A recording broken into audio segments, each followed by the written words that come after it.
in the Ogaden. OISU promotes and advocates for the rights of the youth and the children that have been displaced due to the conflict and who are spread in every single continent. Furthermore, OISU monitors, reports, and educates international agencies of the violations and the abuses that the youth and the Somali people are facing due to the lack of resources and opportunities in the homeland. OISU was founded on the fundamental principle that all human beings are born equal and have the rights to live in peace, dignity, and freedom, regardless of race, ethnicity, or religion.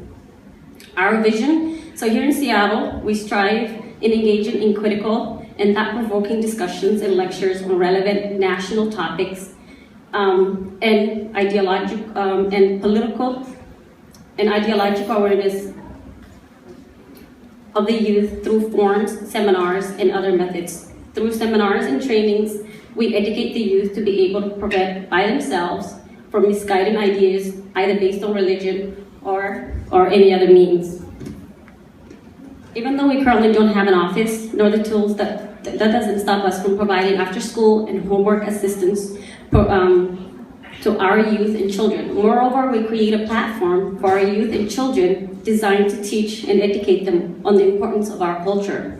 Our mission, here in Seattle, we aim to mobilize, organize, and integrate the talents and the potentials of the youth in the diaspora to our national capacity building. We actively work with other organizations and communities such as the Somali community of Seattle by tackling the national and the cultural issues in our society.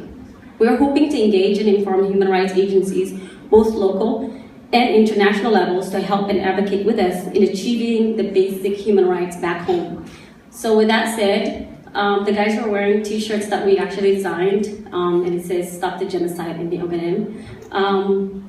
We have a lot of events that we planned as an organization. We have a memorial day that's coming up, and then we also we do a lot of cultural we had a lot of cultural, events that we teach the youth and that we display to the community. So that's how we get back to the community. And thank you. So now we'll have our dance group come up.